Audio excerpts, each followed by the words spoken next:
ओम नमो भगवते वासुदेवाय।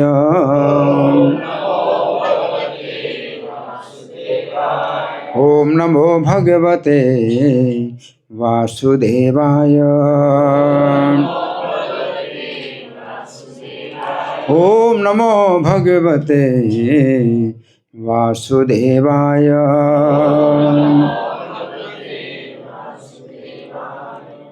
ग्रंथराज श्रीमद्भागवतम दशम स्कंद अध्याय 1। अध्याय का नाम है भगवान श्री कृष्ण का अवतार परिचय और श्लोक संख्या 45 और 46 का तात्पर्य नहीं और 47वां हम लोग साथ साथ पढ़ेंगे। तो श्लोक संख्या 45 है।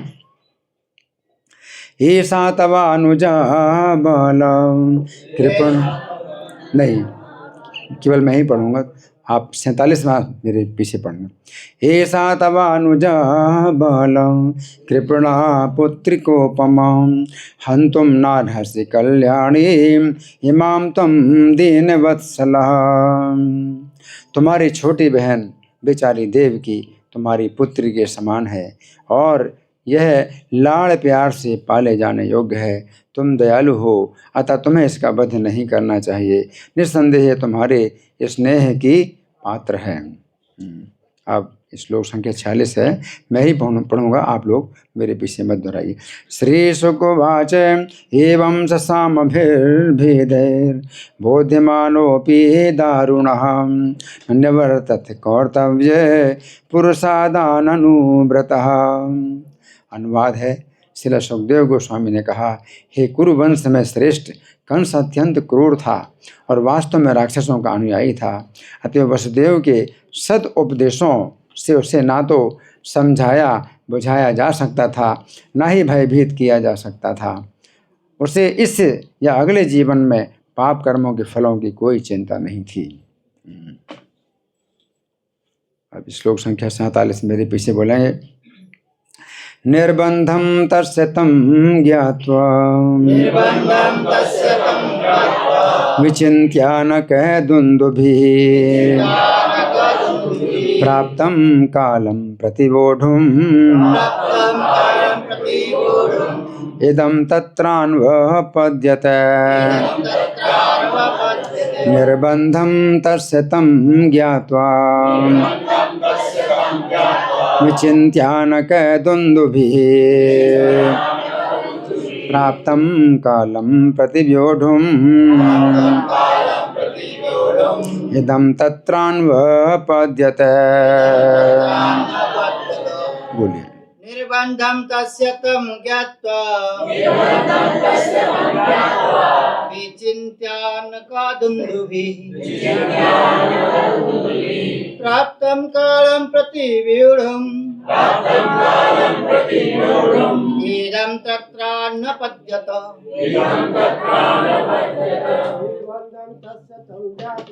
निर्बन्धं तस्य तं ज्ञात्वा विचिन्त्यानकदुन्दुभिः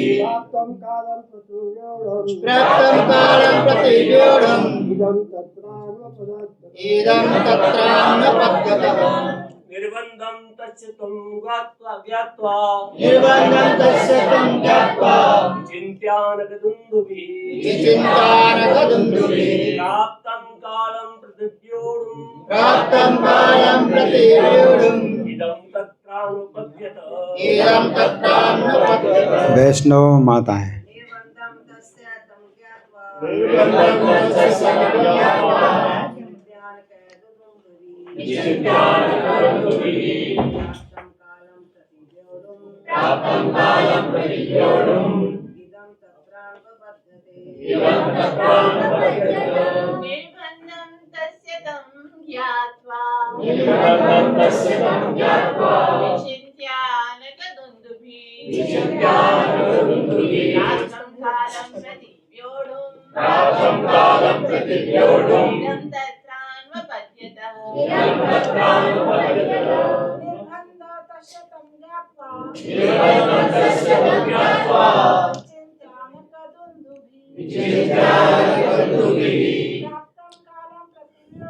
प्राप्तं कालं प्रतिव्यूढुम्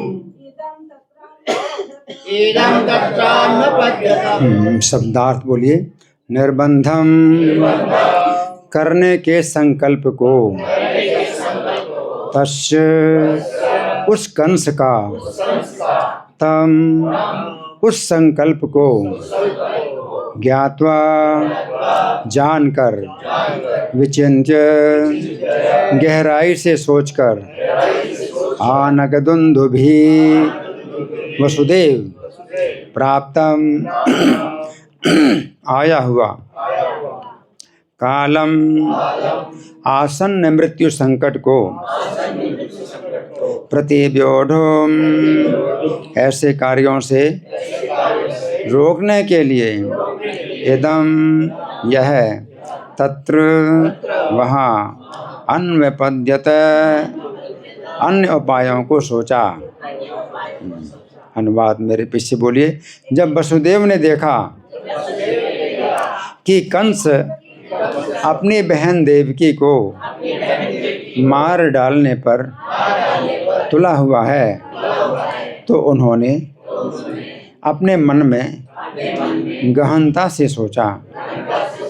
मृत्यु को आया हुआ देखकर उन्होंने कंस को रोकने का दूसरा उपाय सोचा। तो तात्पर्य पढ़ने से पहले यहाँ समझेंगे श्लोक क्या है। सुखदेव गोस्वामी कहते हैं निर्बंधम तस्य तम ज्ञात्वा। निर्बंधम का मतलब है संकल्प है। तस्य माने उस कंस का है, तो तम माने उस संकल्प को। कंस का जो है जो संकल्प है क्या है कि अपनी बहन की हत्या में कर दूं। आकाशवाणी हुई है कि मूर्ख कंस, तो जिस अपनी छोटी बहन को जो है विवाह के अवसर पर उसके ससुराल में भेजने जा रहा है उसी का ही 8वां पुत्र तेरा वध करेगा। देवताओं ने ये आकाशवाणी कर दी है ना। तो अब वो सोचने लगा कि हाँ मैं तो बड़ा मूर्ख हूँ और मुझको जो है ये जो सेवा अपनी बहन की सेवा मैं क्यों कर रहा हूँ। ये तो मेरी बहन जो है ये मेरी मृत्यु का कारण है, तो मुझे क्या करना चाहिए, इसी की हत्या कर दूँ ना रहेगा बाँस ना बसेगी बाँसुरी। तो अपनी बहन की हत्या करने के लिए तैयार हो गया कि इसका जो है 8वां पुत्र मेरी हत्या करेगा तो उसी की हत्या कर दूँ है ना। तो ये आसुरी भाव, इस प्रकार का जो है आसुरी भाव होता है। लेकिन जो भक्त होते हैं, जो जन्म और मरण के जानते हैं, रहस्य को जानते हैं, जन्म मरण का रहस्य जानते हैं, तो वो जो है समझ सकते हैं कि भाई इसमें कारण जो है मतलब कोई नहीं है कि जो किसके द्वारा मेरी हत्या होगी, मेरा शरीर छूटेगा, तो कारण जो है ये नहीं है। कारण तो जो है अपने पहले के कर्म है। तो मैं इस जीवन में अब और कर्म क्यों बनाऊं कि अगले जीवन में और मुझे कष्ट भोगना पड़ेगा है ना। तो जो व्यक्ति बहुत उदार होता है और बुद्धिमान होता है, चिंतनशील होता है, तो वो इस तरह के कार्य नहीं करता। और अभी विवाह का अवसर है और अपनी छोटी बहन का जो है वो विशेष रूप से मांगलिक अवसर है, मंगल का जो है ये कार्यक्रम चल रहा है। और उसी समय ही वो जो है सबके बीच में, सबके सामने ही अपने बहन की हत्या करने की तैयार हो गया। सबको आकाशवाणी सुनाई थी है ना। तो वसुदेव जी जो है यहाँ निर्बंधम तस्तम ज्ञात्वा, कंस के जो है इस संकल्प को जान करके, कि वसुदेव जी ने कंस को कई प्रकार से समझाया है ना कि तुम वीर हो। तो वीर पुरुष जो है किसी शरणागत की हत्या नहीं करते, अपनी शरण में आए हुए की हत्या नहीं करते। कोई डरा हुआ है तो भी उसकी हत्या नहीं करते। तो वीर लोग होते हैं अपने आश्रित की हत्या नहीं करते। तुम्हारी आश्रित है, तुम्हारी छोटी बहन है, उसके विवाह का अवसर चल रहा है तो ये नहीं करते है ना। और मृत्यु तो जो है कैसी है कि वो जन्म के साथ ही निश्चित हो चुकी। मृत्यु तो जन्म के साथ ही निश्चित हो चुकी है ना। तो हाँ, उसमें जो है आप कुछ परिवर्तन नहीं कर सकते, मृत्यु में परिवर्तन नहीं कर सकते। लेकिन वो सोचता है कि नहीं, मेरे पास शक्ति है तो मैं परिवर्तन कर सकता हूँ, तो अपनी शक्ति का प्रयोग करके वो कर रहा है। लेकिन यहाँ पर एक जो है बात समझने की ये है कि देवताओं ने ऐसा क्यों आकाशवाणी की, देवताओं ने ऐसा क्यों किया? इसका क्या उत्तर है, कौन बताएगा? हाँ जी माता जी। देवता सोच रहे थे कि अगर देवकी की वो सहायता करेंगे तो भगवान जी बहुत अच्छा, धन्यवाद।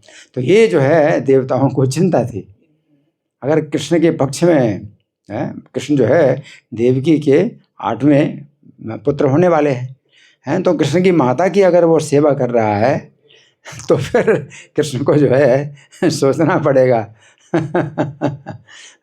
तो जितना अपराध हो सकता है अब कृष्ण की माता का और कृष्ण के पिता का, तो उतना ही जो है कृष्ण जल्दी आएंगे और जल्दी वध करेंगे। तो इसलिए जो है देवता लोग अवसर नहीं देना चाहते कंस को, है ना। तो इसलिए उन्होंने आकाशवाणी कर दी कि ये ठीक नहीं है, ऐसा कार्य ठीक नहीं है कंस की तरफ से, है ना, आकाशवाणी की, है ना। और अब वसुदेव जी सोच रहे हैं, और देखिए भगवान का जब अवतार होता है तो भगवान ऐसी स्थिति पैदा कर देते हैं कि जन सामान्य को पता ना चले कि भगवान का अवतार होने वाला है। तो देवकी को और वसुदेव जी को भी इस बात की जो सूचना नहीं है कि भगवान उनके घर में अवतार लेने वाले हैं। और वसुदेव जी अब सोच रहे हैं, अपनी बुद्धि लगा रहे हैं कैसे जो है इस कार्य को रोकूं। तो वसुदेव जी जो है अब उन्होंने सब तरह से जो युक्तियाँ कंस को दी कि देवकी का वध ना करे, है ना, लेकिन वो किसी प्रकार की युक्ति से जो है वो माना नहीं देवकी का वध करने के लिए। उसका निर्बंध यानी संकल्प और पक्का संकल्प कि मुझे मारना ही है ना। तो फिर जो है विचिंत्य आनक दुंदुभी, आनक दुंदुभी वसुदेव जी का एक नाम है आनक दुंदुभी। तो आनक दुंदुभी का मतलब क्या है कि वसुदेव जी के जो है जन्म के समय देवताओं ने आनक और दुंदुभियाँ बजाई। आनक भी एक जो है बजाने वाला यंत्र होता है और दुंदुभी अलग होता है ना। जैसे प्रणवानक गोमुखा गीता में कहा है कि प्रणवानक गोमुखा सह सेवाभ्यन्यंत कि हाँ ससदस्तुम लोभवत। तो प्रणव आनक, तो प्रणव का मतलब है जो भैंस का जो पुरुषवाचक होता है वो प्रणव होता है, जिसको हम लोग बोलते प्रणवा। भैंस का जो पुरुषवाचक प्रणवा बोलते हैं, तो प्रणव। और प्रणव आनक का मतलब है प्रणवा यानी भैंसा का जो है सिर। तो वो यंत्र जो है भैंसे के सिर की तरह होता है, उसको बजाया जाता है, तो प्रणवानक बोलते हैं। तो आनक का मतलब है जो कि पशु के सिर की तरह कोई अगर वो होता है वाद्य बजाने वाला, तो उसको आनक बोलते हैं। आनक और दुंदुभी एक अलग जो है यंत्र होता है, वाद्य यंत्र। तो देवताओं की जो है ओर से स्वर्ग में उस समय आनक और दुंदुभी बजे थे, है ना। तो देवता लोग जो है अच्छी तरह जानते हैं कि भगवान का अवतार होने वाला है, और किनके घर में अवतार होना है। वसुदेव पिता बनने वाले हैं और देव की माता बनने वाले हैं, तो देवता लोग जानते हैं। लेकिन भगवान के पिता और माता स्वयं इस बात को नहीं जानते। तो भगवान जो है स्वयं अपने अवतार के पहले ये सब जो है जो संशय हैं वो पैदा कर देते हैं। और वसुदेव जी को भी चिंता हो गई। वैसे तो कंस मार नहीं सकता देवकी को, क्योंकि निश्चित हो चुका है कि देवकी जो है भगवान की माता बनेगी और देवकी के 8 पुत्र होंगे, 8वें पुत्र कृष्ण होंगे, तो कंस नहीं मार सकता देवकी को। लेकिन भगवान ने जो है वसुदेव जी के हृदय में ये चिंता पैदा कर दी कि अब ये तो मारने वाला है और मैं अब इसको कैसे बचाऊं। तो भगवान की लीला के अंदर जो है सब कार्य होते हैं कि भक्तों को चिंता भी पैदा होती है, और चिंता भी भगवान पैदा करते हैं, और फिर उनको बुद्धि भी देते हैं कि कैसे करना, क्या कार्य करना है। तो प्राप्तम कालम प्रतिबोधुम, तो काल का मतलब है मृत्यु। तो काल को जो है मतलब बिल्कुल आया, देवकी का काल आ चुका है। प्राप्तम कालम प्रतिबोधुम इदम तत्रान। तो फिर उन्होंने एक दूसरा उपाय, नया उपाय सोचा कि कंस को जो है अब हाँ, एक और भी एक युक्ति है जिसके द्वारा इसको रोका जा सकता है। तो प्रतिव्यूढ़म का मतलब यह है कि किसी प्रकार से भी अभी जो हत्या का कार्य हो रहा है तो उसको मैं रोकूं। तो वसुदेव जी फिर क्या बोलेंगे कि इसके जितने पुत्र हैं मैं तुम्हारे सौंप दूंगा, तुम उनकी हत्या करना। तो ऐसे तो देखा जाए कि भाई एक यहाँ स्त्री की हत्या को रोकने के लिए वो जो है देवकी के जितने भी पुत्र होंगे सबकी हत्या वो जो है अब कराने के लिए तैयार हैं। तो वो तो और ज़्यादा हत्या हो गई। एक स्त्री की हत्या की को रोकने के लिए कितने बच्चों की हत्या हुई। लेकिन वसुदेव जी क्या सोचते हैं, इस समय जो है जो हत्या का कार्यक्रम है इसको तो कम से कम रोक दिया जाए, आगे चल करके फिर हो सकता है कि आकाशवाणी सत्य हो और कंस जो है उस समय तक मर जाए या कुछ हो जाए, कुछ उसका विचार बदल जाए, कुछ भी हो जाए, तो मुझे जो है अभी हत्या को किसी प्रकार से टालना है। तो ये जो है अपना कर्तव्य होता है।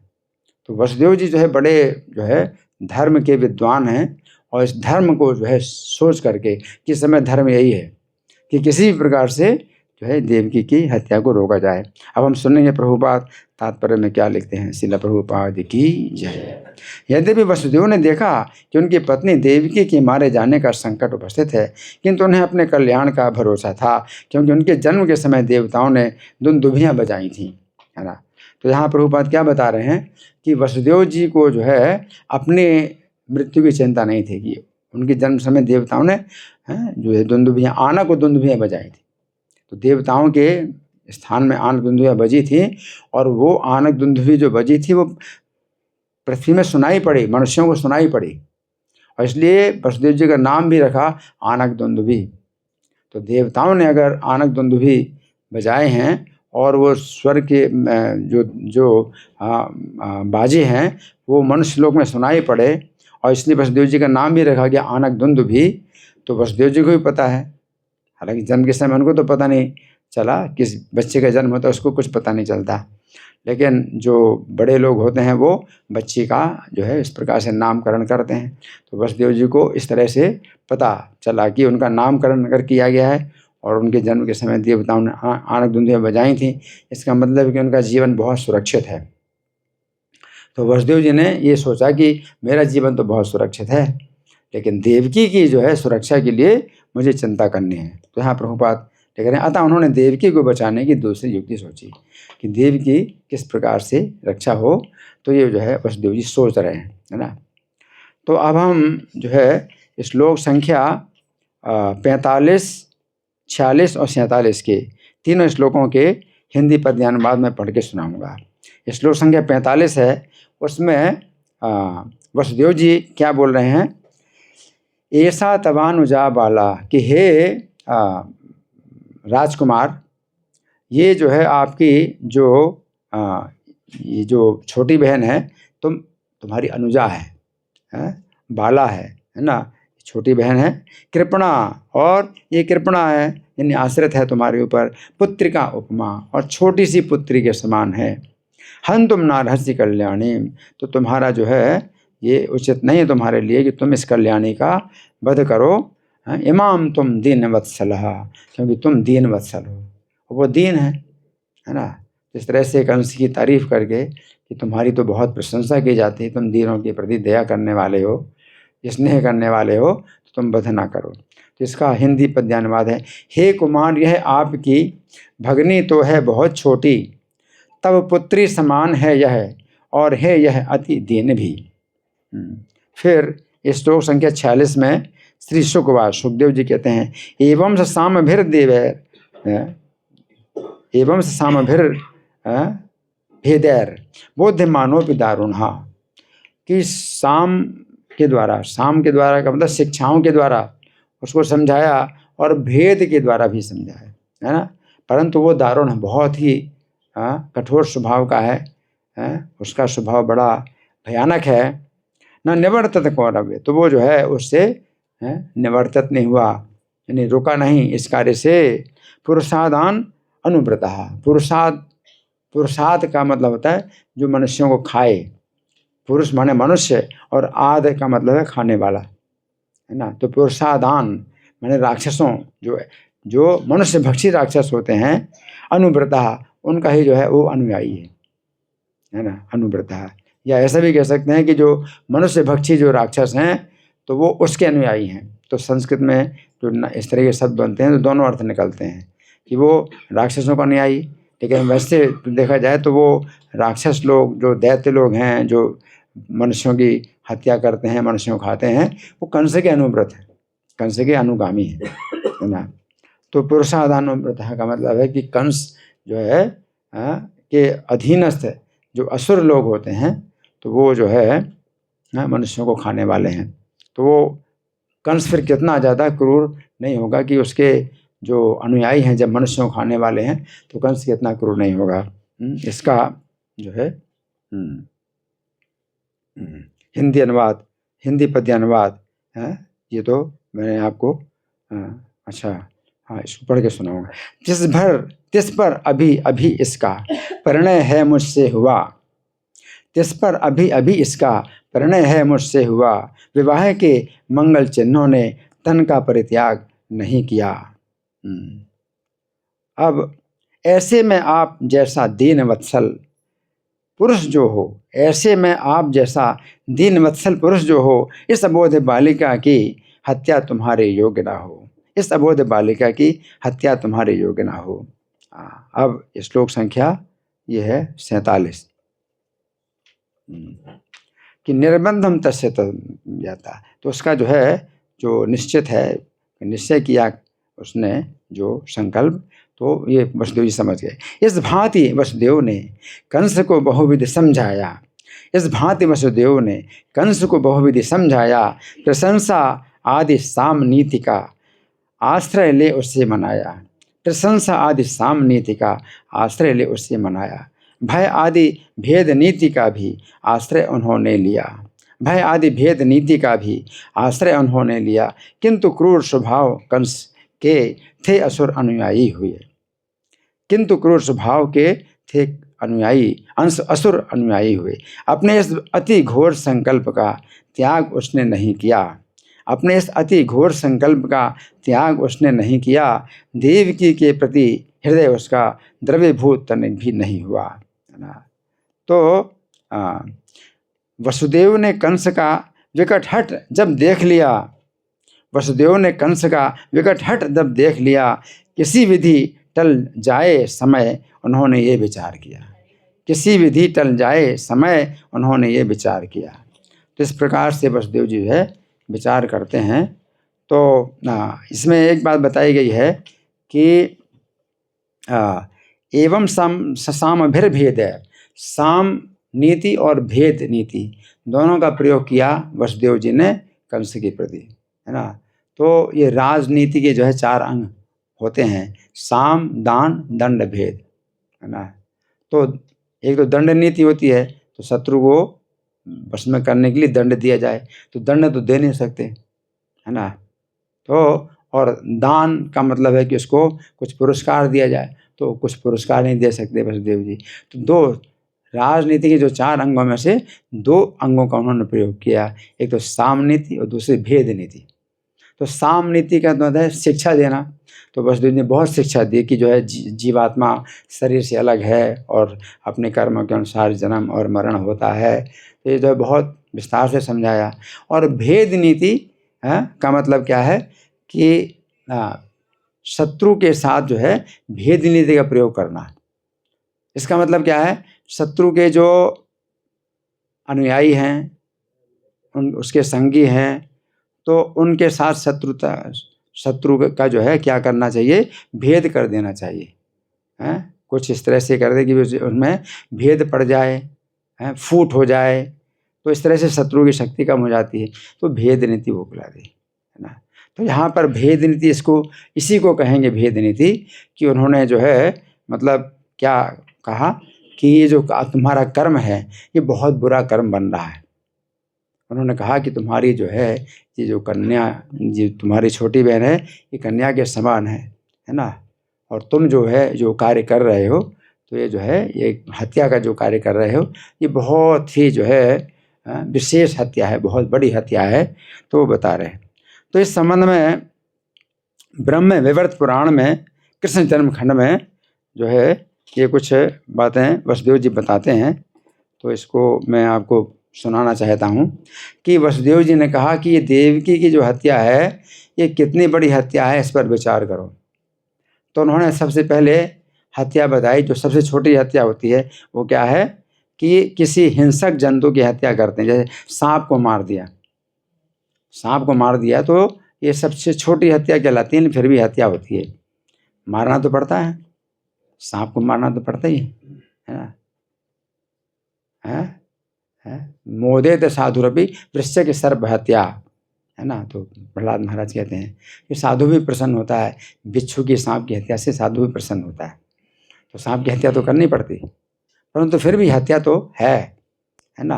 अब वो हत्या का दोष जो लगता है, हम लोग तो भगवान के नाम से सब दोष दूर करते हैं, और कुछ कारण था कि इस सांप से बिच्छू से जो है मनुष्य के जीवन में, किसी भी मनुष्य के जीवन में बाधा आएगी, तो इसलिए हत्या करना पड़ता है ना। तो ये आवश्यक हत्या है, लेकिन तो भी दोष भी लगता है इसमें, है ना। तो ये एक, अगर इस हत्या को एक हत्या मान लें तो दूसरी हत्या को इससे हम जो है तुलना करेंगे कितनी हत्या के बराबर है। अब सोचिए कि एक सांप की हत्या आपने कर दी, तो वो जो है एक हत्या है।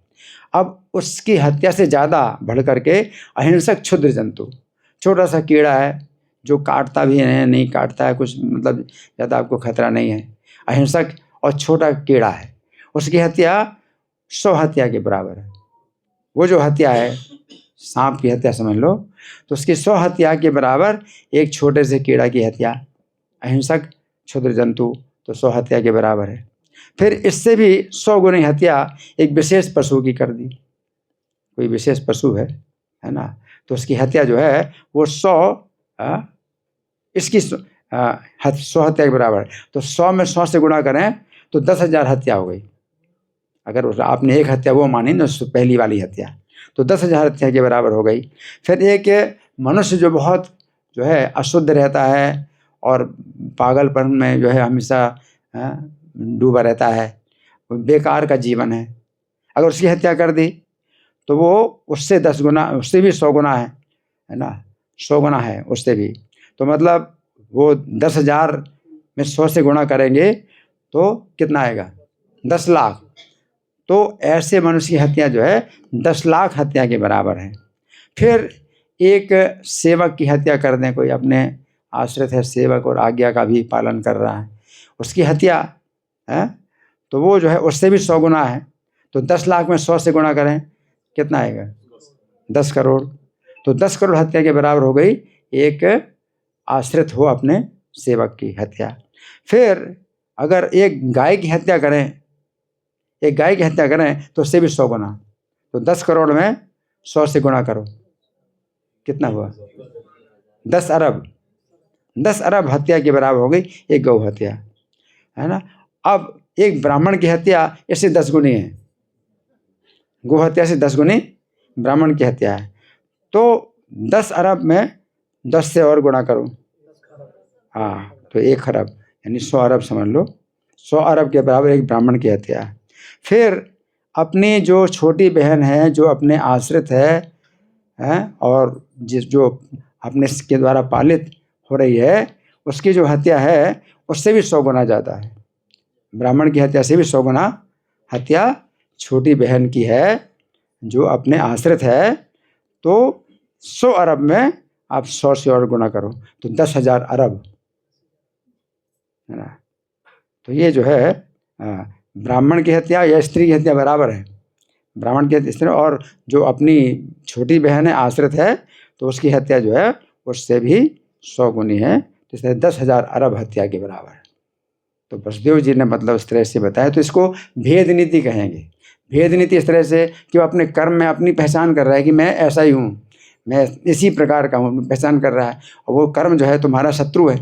तो एक प्रकार से भेद पैदा किया ना आपने, उसको समझा रहे हैं कि तुम्हारा जो कर्म है वही, वो सोचता है कि यही मेरी सहायता करता है, मैं इसी कर्म के द्वारा अपना जो है अपनी महिमा बढ़ा रहा हूँ, अपना है ना शक्ति बढ़ा रहा हूँ, है ना। तो उन्होंने जब बताया कि कर्म तुम्हारा जो है ये क्या है, मित्र नहीं तुम्हारा शत्रु है, बहुत शत्रु है, बहुत घातक है तुम्हारे लिए, तो ये क्या है, इसको भी भेद कहेंगे, है ना। तो इसको कहते हैं सामभिर भेदैर, कि साम नीति के द्वारा भी वसुदेव जी ने कंस को समझाया और भेद नीति के द्वारा भी समझाया। और उसमें फिर ये बताया गया है कि बुद्धिमानोपि दारुण, लेकिन वो दारुण है, कंस बहुत दारुण है ना। तो आसुरी भाव, भगवान जो है आसुरी भाव का वर्णन करते हैं गीता के 16वें अध्याय में, है ना। तो उसमें क्या है, आसुरी भाव में जो है क्या है, असुरों की संपत्ति क्या है, दंभ दर्प अभिमान क्रोध कठोरता अज्ञान, असुरों की संपत्ति। दंभो दर्पोभिमानश्च क्रोधा पारुष्यमेव च अज्ञानम चाभिजातस्य पार्थ संपदम आसुरीम। असुरों की संपत्ति ये है। उसमें अंतिम क्या है, अज्ञान। असुरों की संपत्ति अज्ञान है। तो अज्ञान का मतलब यही कि मैं जितना भी कर्म कर रहा हूँ, अभी किसी की हत्या कर दूँ, किसी को मार दूँ, किसी को पीट दूँ, कुछ अपमानित कर दूँ, शास्त्र के विरुद्ध जो भी काम करूँ मैं कर रहा हूँ, है ना। और उसका जो फल भोगना पड़ेगा तो उस संबंध में मैं जो है बिल्कुल नहीं सोचता, इसलिए कहते हैं अज्ञान। तो असुरों की संपत्ति क्या है, अज्ञान असुरों की संपत्ति है। और जितना ज़्यादा अज्ञान होता है किसी असुर के पास, वो उतना ही बड़ा सम्मानित होता है असुरों के बीच में। जैसे कि धनी है तो लोगों के पास जितना धन हो वो उतना ज़्यादा सम्मानित होता है धनियों के बीच में, व्यापारियों के बीच में सबसे बड़ा व्यापारी। उसी प्रकार असुरों में अज्ञान होता है, और जो सबसे ज़्यादा अज्ञानी हो वो सबसे बड़ा असुर और सम्मानित होता है, असुरों का राजा। तो कंस के जो है जितने भी उसमें हैं, नियंत्रण में है, अधीनस्थ हैं, वो सब असुर हैं।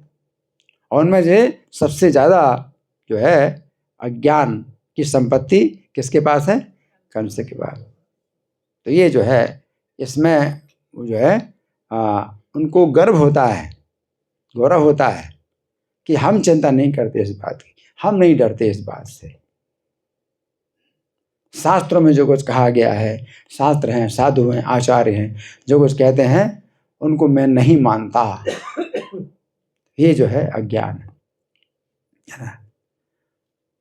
और जो भक्त लोग होते हैं उनके पास संपत्ति होती है ज्ञान की। भक्त्या माम अभिजानाति यावान यस्यास्मि तत्त्वतः। भक्ति के द्वारा उनको जो है भगवान का ज्ञान होता है, कि मैं कौन हूँ, मैं कैसा हूँ, तत्व से जानते हैं। तत्व माम तत्वतो ज्ञात्वा विशते तदनंतरम। और मुझे तत्व से जान करके भगवान कहते हैं कि मेरे धाम में प्रवेश करता है, मेरी लीला में प्रवेश करता है, तो वो भक्त है ना। तो भक्ति से जो है हमें ज्ञान प्राप्त होता है ना। हम जो श्रवण करते हैं नित्यम भागवत सेवया, हम जो श्रवण करते हैं है ना, तो वो जो ज्ञान है वो हमारे कानों से जाता है। और साथ साथ हमारा आचरण भी जब ऐसा होता है कि हम सेवा करते हैं, भक्तों की सेवा करते हैं। नित्यम भागवत सेवया में दोनों बातें थी कि भागवत सेवया, भागवत सेवन करना, और भागवत सेवया का मतलब है भक्तों की सेवा करना। तो सेवन जो है दोनों प्रकार से होता है। आप दवाई का सेवन करते हैं तो आप दवाई पीते हैं तो उसको सेवन कहते हैं। और दूसरा सेवन का मतलब होता है भागवत सेवन, नित्यम भागवत सेवया, तो रोज़ भागवत का सेवन करते हैं, है ना। तो भागवत का श्रवण करना भी है, जो पुस्तक भागवत का श्रवण करना है। और दूसरा भागवत सेवया का मतलब है भागवत की सेवा करना है। तो सेवा दोनों है। तो प्रभुपाद की गुरु पूजा होती है, तो वो प्रभुपाद महाभागवत, तो उनकी हम सेवा करते हैं, उनको प्रणाम करते हैं, उनका गुणगान करते हैं, उनकी पूजा करते हैं। तो प्रभुपाद की पूजा के बाद भागवत श्रवण, तो वो एक भागवत सेवा जो आप प्रभुपाद का जो है आप गुणगान करते हैं, सेवा करते हैं, ये भी सेवा है, पूजा है ना। नमस्कार, आरती, ये सब जो है नित्यम भागवत सेवा में ये सब कुछ आता है। मंगल आरती, तो मंगल आरती में वंदे गुरो श्री चरणारविंदम, तो वो भी जो है भागवत सेवया है ना, नित्यम भागवत सेवया।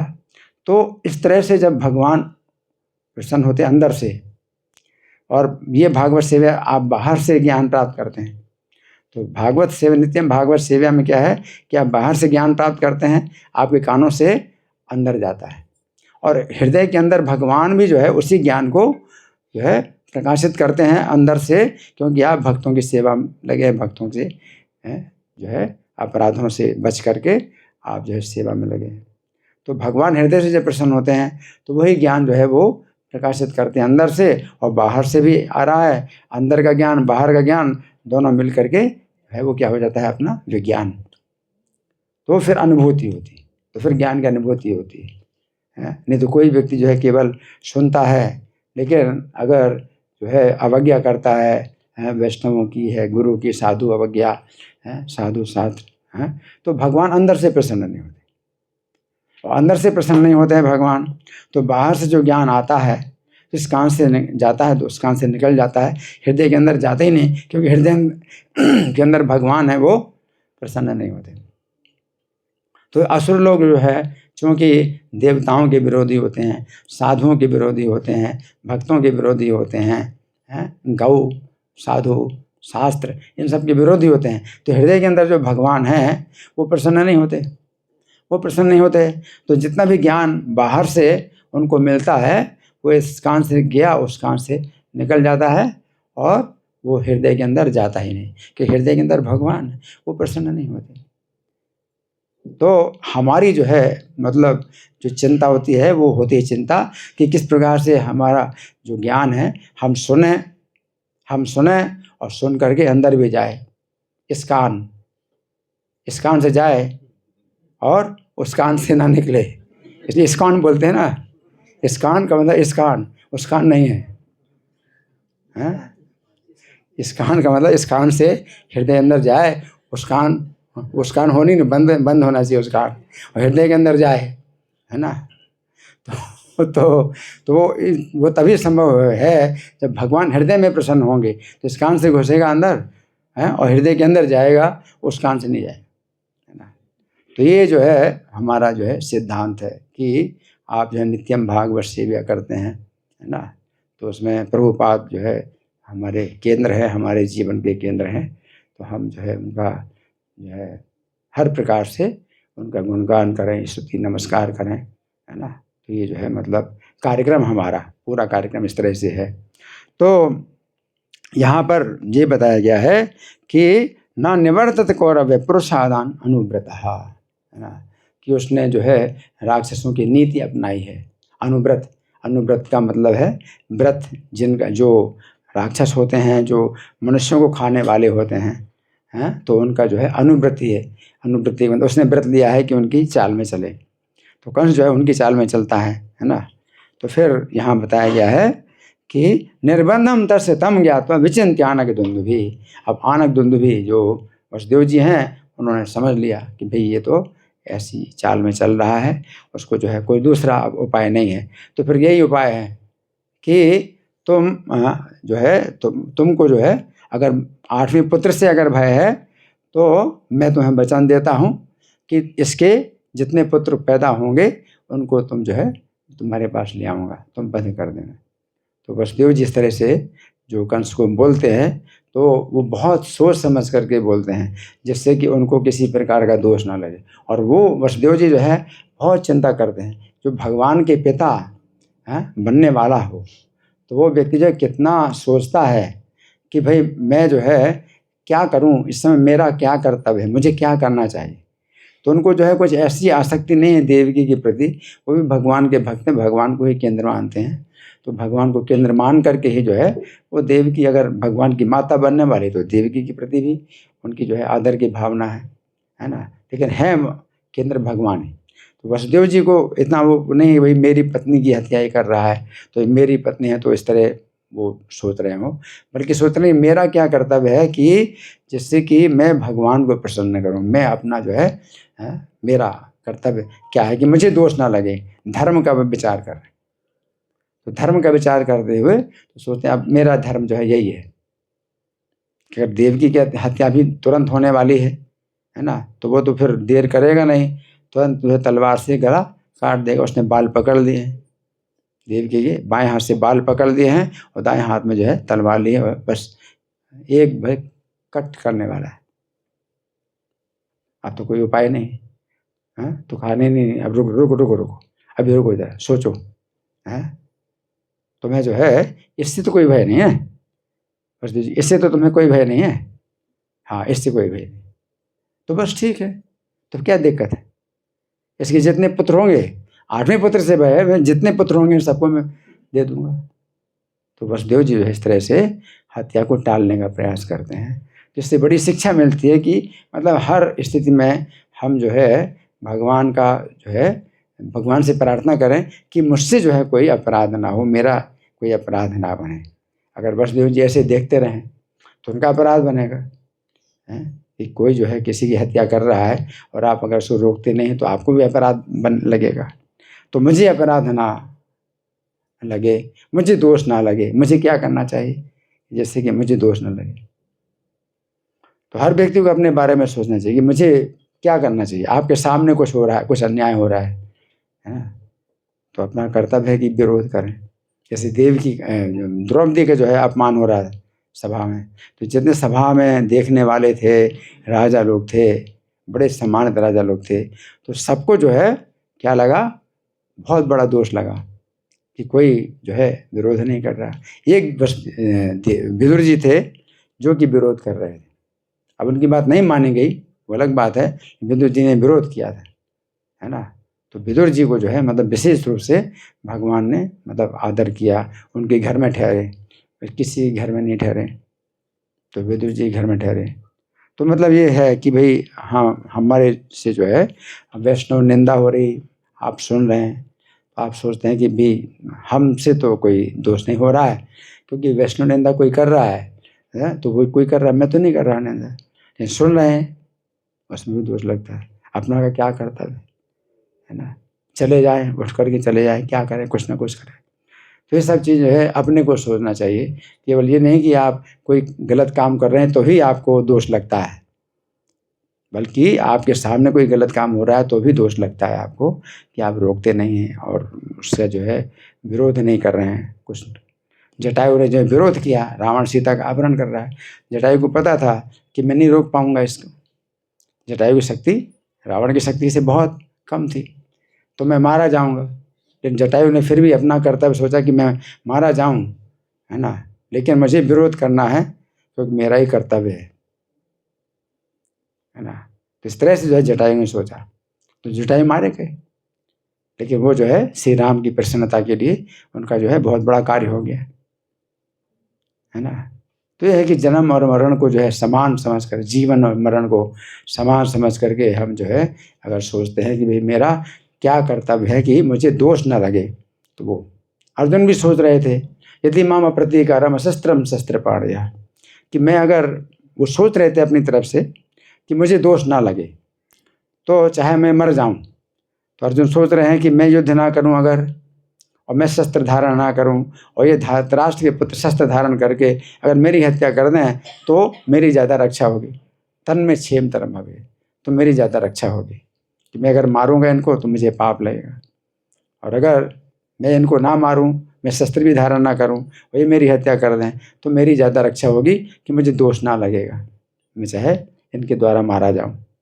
तो ये विचार मतलब सही है, लेकिन वो है नहीं सही बात, तो भगवान को बताएंगे कि गलत है, अज्ञान है ये। लेकिन तो भी अज्ञान में भी अर्जुन जो सोच रहे हैं वो सही दिशा में सोच रहे हैं कि मुझे दोष ना लगे, मुझे क्या करना चाहिए कि मुझे दोष ना लगे, है ना। तो वो जो है एक विचार भक्ति के अंदर होती है कि मुझे किस प्रकार से बचना है कि भाई मेरा कोई बुरा कर्म ना बने, है ना। तो यहाँ वसुदेव जी ये सोच रहे हैं ना। तो अभी हमारे पास कुछ समय है, आप लोगों के साथ में कुछ मंथन, कोई चर्चा, कोई प्रश्न, या मैं प्रश्न करूं। जी माता जी। बहुत सुंदर लेक्चर प्रभु जी, हमें आपके श्लोक का बहुत सुंदर अर्थ समझाया। प्रभु जी आपके वंदन करती हूँ। प्रभु जी जैसे कि आपने क्या असुरों का उल्लेख आया है, तो असुर में क्या पूर्ण रूप से अज्ञानता में रहते हैं, तो ऐसे असुर लोग ने कहा उनके कार्य में कोई अच्छे नहीं होते हैं, तो ऐसे असुर का उद्धार कैसे होता है? हाँ, इन असुरों का उद्धार कैसे होता है, तो प्रभुपाद भी जो है जो 16वां अध्याय है, जो आसुरी स्वभाव का भगवान ने वर्णन किया, आसुरी स्वभाव का, तो भगवान जो है फिर प्रभुपाद जो है एक तात्पर्य में भी बताते हैं कि इन असुरों का जो है किसी प्रकार से अगर भगवान वध करते हैं तो इनकी रक्षा होती है। असुरों का जो है भगवान वध करते हैं तो इनकी रक्षा होती है। तो इसमें है ये बात यही है कि असुर बनो तो इतने बड़े असुर बनो इतने बड़े असुर बनो कि जो है पूरे शत्रु 100% जो है आप ऐसे बनो कि भगवान आके वध करें, तब तो रक्षा होगी। और नहीं तो अगर आपके 99% हुए, 1% भी अगर कमी हुई तो फिर नरक में जाओगे। हाँ जी माता जी बोलिए। जैसे बताया गया कि मृत्यु निश्चित है, जिसका जन्म हुआ है उसी टाइम पर ये डिसाइड होगा कि किस तरह से उसकी मृत्यु होगी। और अभी जैसे कंस को पता चला कि 8वां पुत्र मेरी मृत्यु का कारण बनेगा, और वसुदेव जी उनको बता रहे हैं कि मैं आपको हर एक बच्चा दे दूंगा। अब ये जो 6 बच्चे हैं जो पहले आ रहे हैं वो पहले से डिसाइडेड है कि कंस मारेगा। मेरा प्रश्न ये है कि फिर भी जितनी भी हत्याएं हो रही हैं इस संसार में, वो भी तो पहले से डिसाइडेड होंगी ना कि इनके हाथों से ही मरेंगे। तो वो क्या करे? अब एक बंदे का पहले से ही कर्म डिसाइडेड है कि उसके हाथों ये मरेगा, तो वो क्या करे? अब डिसाइडेड है तो मरेगा। जैसे पशुओं की बात बताई गई कि जो अहिंसक पशु हैं, अब उनकी भी तो मृत्यु निश्चित है नहीं, ना? वो ठीक है। आपका प्रश्न ये है ना कि भाई जो मारने वाला है उसको दोष ना लगेगा। नहीं, देखिए मारने वाले को दोष लगता है क्योंकि वो किस इरादे से मार रहा है तो उसमें दोष लगता है, ठीक है ना। तो जैसे कंस है तो वो जो है इस इरादे से मार रहा है कि ये जो है मेरी हत्या करेगा, मैं इसकी हत्या कर दूँ। इस तरह से कोई अगर मार रहा है तो उसको जो है दोष लगता है हत्या का, है ना। तो जैसे मान लीजिए किसी ने मुझे कष्ट पहुंचाया, अपमान किया, तो मुझे मतलब मैं मानता हूँ भाई इसने मुझे कष्ट पहुंचाया। एक दूसरा एक जो है विचार ये भी है कि भाई मुझे अपने कर्म के अनुसार जो है मुझे भोगना था, ये अपमान मुझे प्राप्त हुआ। लेकिन इन्होंने अपना कर्म बना लिया। इन्होंने जो अपमान किया मेरा वो ईर्ष्या के कारण और जो है क्रोध के कारण इन्होंने जो कार्य किया वो इन्होंने अपना कर्म बना लिया। तो वो जो है निंदा की बात होती है। जैसे कौरव लोग हैं ये पांडवों के साथ में जो कर रहे हैं अत्याचार, तो वो कह सकते हैं कि भाई हमारे कर्म के अनुसार है, पांडव कहते हैं हमारे कर्म के अनुसार। लेकिन वो जो कर रहे हैं अत्याचार वो अपना कर्म बना रहे हैं, ठीक है ना। तो इसलिए जितनी पशुओं की हत्या हो रही है तो ठीक है, वो पशुओं की हत्या जो है उनका कर्म है, लेकिन जो करने वाले हैं तो उनका भी कर्म बन रहा है, ठीक है ना। भगवान कहते हैं अर्जुन से तुम्हारे बिना भी जो है ये नहीं मारे जाएंगे, नहीं तुम्हारे बिना भी ये नहीं जीव बचेंगे। ऋते भी त्वाम न भविष्यन्ति सर्वे, तुम्हारे बिना भी जो है नहीं बचेंगे। तो तुम सोच रहे हो तुम मार रहे हो, है ना, तुम नहीं मारोगे तो भी ये नहीं बचेंगे, है ना। लेकिन तो भी उसमें बात यही है कि वो मारे जाएंगे, है ना। तो इसलिए जो गर्भ में भी बच्चे मारे जाते हैं उनका भी कुछ कर्म है कि वो गर्भ में क्यों मारे जाते हैं। तो उन्होंने गर्भ हत्या की, अब वो गर्भ में वो मारे जा रहे हैं। लेकिन जो मारने वाला है उसको भी दोष लग रहा है। नहीं तो गर्भ में वो बच्चा मरेगा, गर्भ में बच्चा मरेगा, उसका कर्म है ऐसा। लेकिन जो मारने वाले डॉक्टर हैं वो जो मार रहे हैं, प्रभुपाद ने बहुत निंदा की कि तुम ऐसा कर्म क्यों कर रहे हो, तुम ये कर्म जो है अपना ले रहे हो, अपना बना रहे हो कर्म, है ना। तो प्रभुपाद ने बहुत गंभीरता से इसकी निंदा की, इस कार्य की। तो ये चीज़ है कि भाई हर व्यक्ति जो है किसी का बुरा नहीं कर सकता, कोई व्यक्ति किसी का बुरा नहीं कर सकता, उसके अपने कर्म होते हैं। लेकिन तो भी जो कर रहा है तो अपने काम क्रोध लोभ ये शत्रु पाप करने वाले, तो आप जो है इन शत्रुओं से आप मुक्त होइए। ये काम शत्रु, क्रोध शत्रु, लोभ शत्रु, द्वेष, काम क्रोध लोभ मोह मद मत्सर ये शत्रु हैं आपके।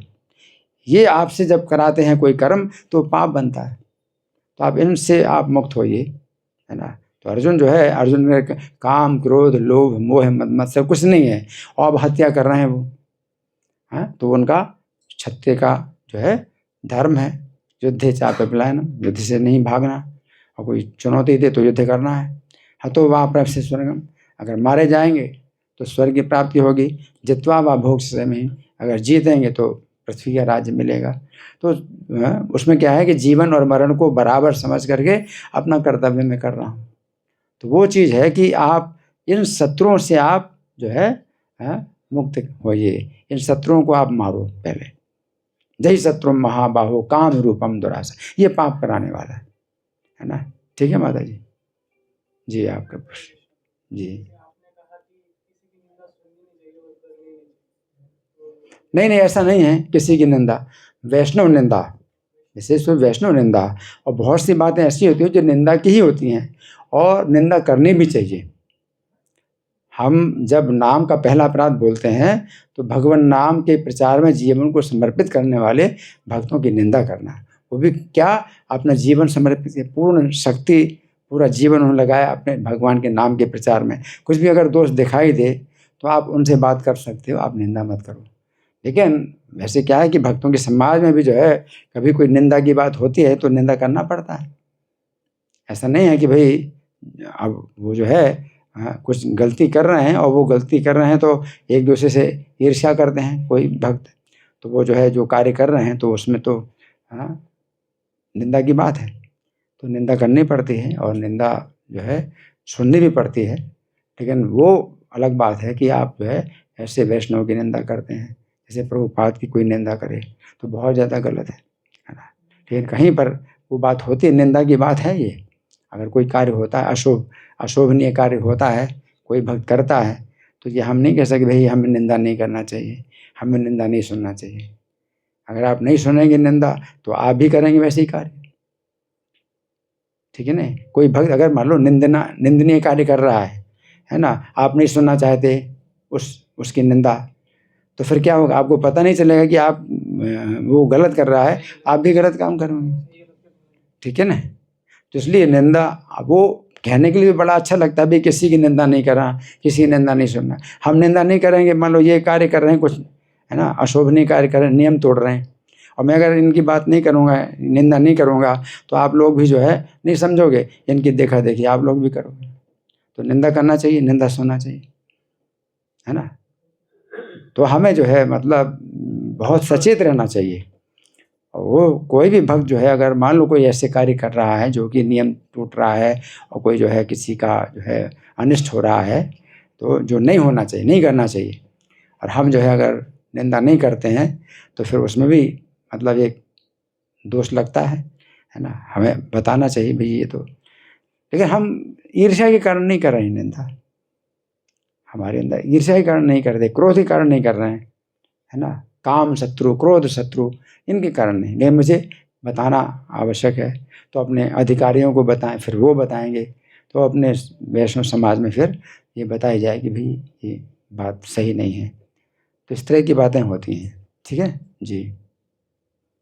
हाँ प्रभु जी। आपका 22 साल से कंटिन्यू मंगला आरती नहीं हुआ, तो हम इसको कैसे अप्लाई कर सकते हैं? देखिए, मेरा जो मंगल आरती का नियम था तो वो जो है इसमें ये एक ब्राह्मण का एक स्वभाव होता है, तो ब्राह्मण का एक स्वाभाविक कर्म होता है समोदमस तपस्या, है ना। तो ये मंगल आरती का जैसे प्रभुपाद ने बताया कि मंगल आरती अगर तुम मर रहे हो तो अभी तुम जो है कड़हर करके आओ, मतलब रेंग करके, घिसट करके मंगल आरती में आओ। और प्रभुपाद ने ऐसा कहा।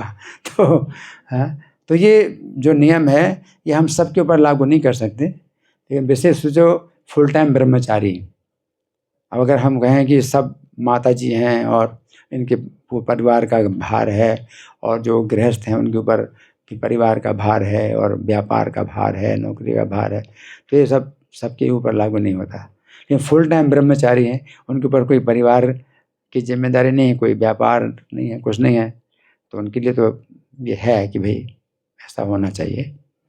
तो ये चीज़ मतलब है। तो इस तरह से अगर हमारी कोशिश होती है कि भाई ऐसा हो, मेरा नियम इस तरह का हो, और फिर भक्तों के द्वारा बहुत इसमें प्रोत्साहन मिला, जब मैं ऐसा करता हूँ तो भक्तों के द्वारा बहुत प्रोत्साहन मिला, तो ये भक्त लोग जो है बहुत ज़्यादा ये जो है क्या है, हमें शक्ति देते हैं। भक्तों की समाज से बहुत शक्ति मिलती है। अब मैं ये कार्य कर रहा हूँ और भक्त लोग प्रसन्न होते हैं, है ना, और वो जो है मुझे उठा के लाने के लिए तैयार हैं। अगर मैं बीमार हूँ उठा के लाने के तैयार हैं, वो इसमें भी उनकी प्रसन्नता हो रही है ना। तो तो बहुत अच्छा है। तो शक्ति जो है हमें भक्तों से ही मिलती है।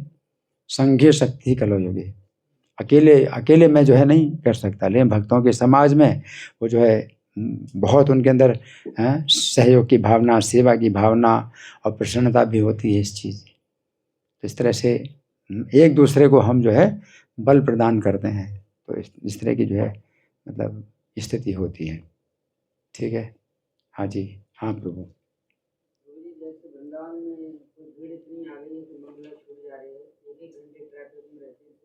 हाँ वही मतलब है ना कि देखिए अब बाहर से आ रहे हैं, एक तो ये जो मैंने आपको बताया ना, क्या बताया, फुल टाइम ब्रह्मचारी। अभी आप फुल टाइम ब्रह्मचारी, वहीं पर ही मंगल आरती हो रही, वहीं पर ही आप रह रहे हैं, पर थोड़ा सा जीना उतरना है, थोड़ा सा चढ़ना है जीना इतना ही है। तो कोई भक्त आपको उतार देगा, चढ़ा देगा, तो वो बात अलग है ना। अब ट्रैफिक में फंसे हैं तो अब ये थोड़ी कि भाई हाँ, इसलिए मैं बता रहा हूँ कि फुल टाइम ब्रह्मचारी की बात चल रही है कि फुल टाइम ब्रह्मचारी है ना। तो वो जो है आप स्नान भी नहीं कर सकते, वो जो है आपको शरीर को जो है पोछा लगा देंगे तो शरीर की बदबू भी निकल जाएगी, है ना।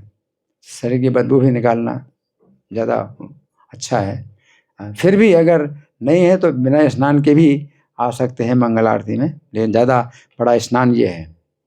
सर्वात्मा स्नपनम परम में जयते श्री कृष्ण संकीर्तनम। श्री कृष्ण का संकीर्तन जो मंगल आरती संपूर्ण आत्मा का स्नान कराती है, सर्वात्मा स्नपनम। तो आत्मा का स्नान ज़्यादा जरूरी है शरीर के स्नान से। तो शरीर का स्नान भी है जरूरी, लेकिन आत्मा का स्नान ज़्यादा जरूरी। तो मंगल आरती आना इस तरह से ज़्यादा आवश्यक है। ठीक है प्रभु, और कोई प्रश्न? हाँ जी।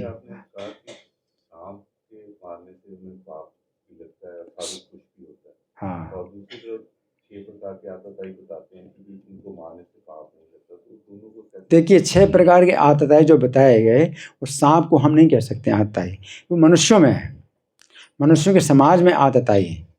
जैसे दुर्योधन है 6 प्रकार के आतताई, 6 प्रकार के है ना, विष देने वाला, घर में आग लगाने वाला, जमीन छीनने वाला, स्त्री से बलात्कार करना, तो सब दुर्योधन की तरफ से।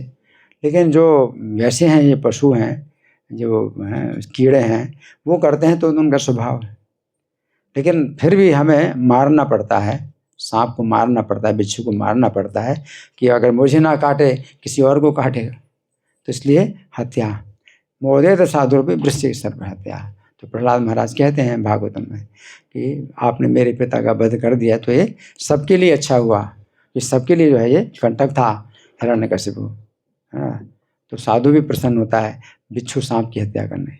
लेकिन कोई हम साधु बने हैं, है ना, तो ये हमारा फिर एक घमंड हो जाएगा साधु, मैं साधु हूँ इसलिए मैं बिच्छू की हत्या नहीं कर रहा। तो एक कथा आती है ना, एक साधु है तो बिच्छू को बचाना है चाहता है, वो नदी में बह रहा है और हाथ में वो डंग मारता है, गिर जाता है, तो कहता है मैं अपना वो कर्म क्यों छोड़ूं, वो अपना कर्म ही छोड़। लेकिन वो बड़ी शिक्षा मतलब लगता है कि बड़ी शिक्षा मिल रही, ये कोई शिक्षा नहीं है, ये कोई शिक्षा नहीं है कि बिच्छू जो है आपको काट रहा है और आप जो है उसकी रक्षा कर रहे हैं, इसमें कोई शिक्षा नहीं है। भक्ति सिद्धांत सरस्वती ठाकुर जब सभा में थे, भक्तों की सभा में एक सांप आया तो भक्ति सिद्धांत सरस्वती ठाकुर ने आदेश दिया इसको मार डाल, तो भक्तों ने मार डाला। और प्रभुपाद के मन में जो है एक शंका हो गई कि साधु ने कैसे आदेश दे दिया, तो प्रभुपाद के मन में शंका हो गई।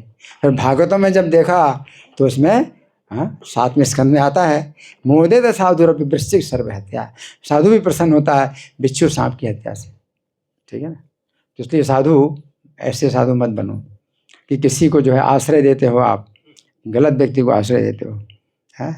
असुरों के पक्ष में आप कार्य कर रहे हैं, मान लो दया कर रहे हैं असुरों की। भृगु मुनि की पत्नी जो होती ख्याति, तो असुरों को अपने घर में आश्रय देती थी, तो भगवान ने उसका सिर काट दिया। जबकि स्त्री की हत्या तो बहुत ज़्यादा बड़ी हत्या होती है, लेकिन वो धर्म पूरा, भगवान के पास पूरा धर्म का ज्ञान है, पूरा धर्म का ज्ञान है, असुरों की जो है वो रक्षा कर रही है, तो उसका सिर काट दिया भगवान ने। तो इस तरह से भी हमें समझना चाहिए कि आप जो है ये गलत जो तत्व, समाज में जो गलत तत्व है और वो खतरनाक तत्व है, उसको आप जो है रक्षा दे रहे हैं, उसकी रक्षा कर रहे हैं, है ना। तो उसमें आप अपनी सुरक्षा तो सोच रहे हैं आपकी रक्षा हो रही है, लेकिन दूसरों की जान जाती है और आप उसको आश्रय देते हैं, तो आपका वो भी गलत कर्म बन रहा है। तो आप भी उसके कार्य में शामिल हैं। यहाँ पे वसुदेव महाराज ने अपने 6 पुत्रों को सौंपा कंस के हाथ में, तो वो ये कपड़ा जैसे नहीं मारते। हाँ, वही बात है कि देवकी को देखिए, देवकी की रक्षा के लिए जो है वो उन्होंने जो है कहा कि मैं तुम्हें जो है मतलब सौंप दूंगा। और जब पहला पुत्र हुआ तो वो सौंपने के लिए आए, तो उन्हें बहुत कष्ट हो रहा था, लेकिन उन्होंने वचन दिया। और कंस जैसे दुष्ट भी जो है, जो कि हर प्रकार से असत्यवादी झूठे हैं, लेकिन वसुदेव जी का विश्वास करते हैं। तो वसुदेव जी सोचते हैं कि मुझे विश्वासघात का दोष लगेगा, तो बच्चे को मारने के लिए आए। और फिर नारद जी ने क्या किया, अब सुनो, नारद जी ने क्या किया। नारद जी ने जो है कंस को जो है बहका दिया, नहीं ऐसा नहीं है, 8वां पुत्र पहला भी हो सकता है, ये इस तरह से है।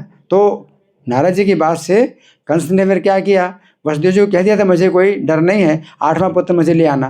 लेकिन फिर बिना कुछ बताए, बिना कुछ अपनी बात को बदले, उसने वसुदेव जी का जो पुत्र मार डाला, है ना। तो वसुदेव जी, और फिर क्या किया उसने, जो है वसुदेव देवकी पर विश्वास ना करो। नारद जी ने कहा वसुदेव देवकी पर विश्वास ना करो, तो उसने विश्वास ना करके वसुदेव देवी को बंदी बना दिया। और जब बंदी बन गए, अब कंस जो है मतलब उनकी बलपूर्वक हत्या कर रहा है, उनके जो बच्चे पैदा हो रहे हैं। और जब 8वां पुत्र हुआ, भगवान कृष्ण 8वें पुत्र हैं, है ना, तो भगवान के आगे से वसुदेव जी छिप करके ले गए। अब वसुदेव जी को दोष नहीं लगेगा कि कंस से जो है छिप करके वसुदेव जी ले गए, क्योंकि वसुदेव जी ने कहा था मैं तुम्हें सौंप दूंगा और तुम विश्वास करो। तो वसुदेव जी अपने घर से बच्चे को लाते थे सौंपने के लिए, लेकिन अब उस कंस ने जो है वसुदेव पर विश्वास ही नहीं किया, ये धोखेबाज है।